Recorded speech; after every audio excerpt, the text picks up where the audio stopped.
Come on, baby, get born.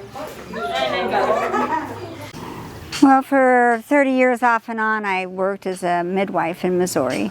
And after I retired from that, I went to Africa and worked there for 7 months in northern Uganda at a birth center right near the South Sudanese border. And then after that, I went to Indonesia and worked in a Muslim clinic for 6 months. And after that, I came home and said, I guess I'm done traveling, because I discovered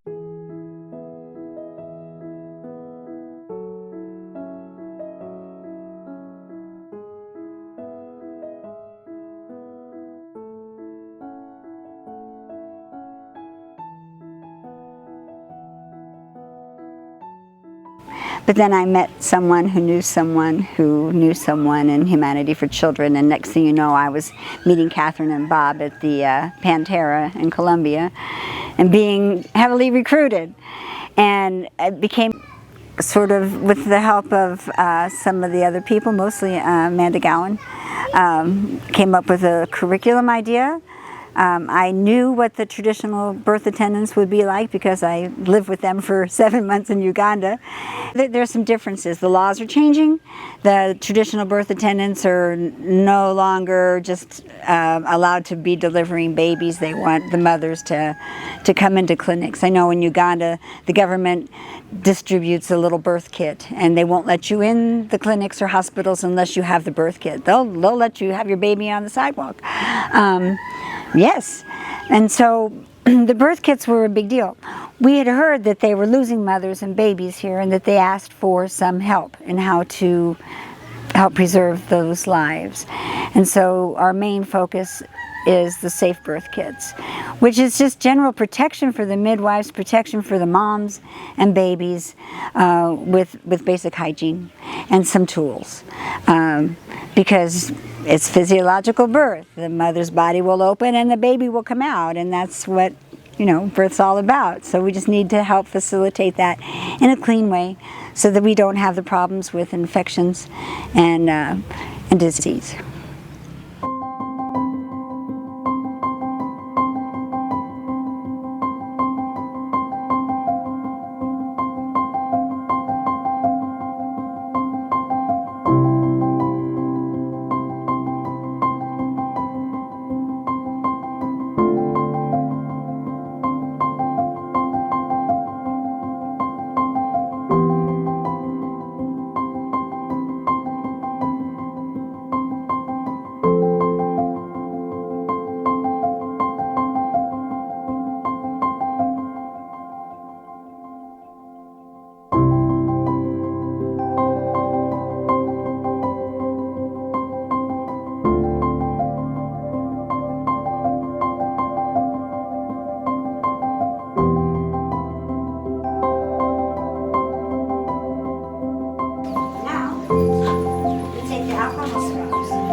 Having a child in the 70s was when the Lamaze method was very popular, and you had to do prescribed breathing. What would you want to tell them?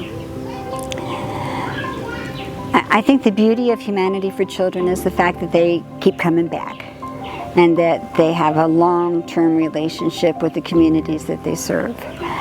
I know for me, when I was walking up to the clinic, and there was this big long line of midwives sitting on the stoop waiting.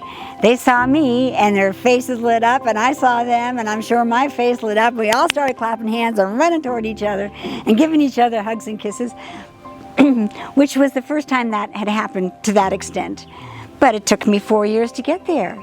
And can you imagine, if I keep coming back for another 6 or 7 or 10 years, how much more trust and information, and how much better we will know one another and one another's needs and capabilities. So, yeah.